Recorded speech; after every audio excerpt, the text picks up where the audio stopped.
ఈ లెక్చర్ లో మనం క్లాషియస్ మొసోటి ఈక్వేషన్ గురించి చూద్దాం. సో ఈ ఈక్వేషన్ అనేది డైఎలక్ట్రిక్స్ లో చాలా చాలా ఇంపార్టెంట్. ఎందుకు ఇంపార్టెంట్ రోల్ ప్లే చేస్తుంది అంటే it will connect microscope to microscope. So it connects basically microscopic property means polarisability of atoms or molecules to the macroscopic property dielectric constant or permittivity of dielectric material. The expression is epsilon r minus 1 by epsilon r plus 2 equal to n alpha by 3 epsilon naught. Epsilon r ante relative permittivity, that's nothing but the dielectric constant. Epsilon naught permittivity of free space. Then n is the number of the molecules per unit volume. Alpha is the polarizability of the single molecule. Then we will see what is its meaning. So it shows how individual molecules when polarized by electric field contribute to overall dielectric behavior of the material. So ఇది దేని గురించి చెప్తుందంటే individual molecules అనేవి polarise అయినప్పుడు electric field లో dielectric behaviour కి ఎలా contribute చేస్తారు. దాంతో పాటు it's a valid mainly for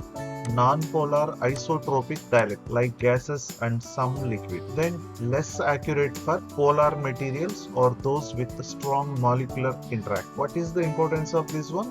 It helps the bridge the gap between atomic scale physics and electrical properties of the material, and this can be very useful in material science, capacitor design and optical application. Right.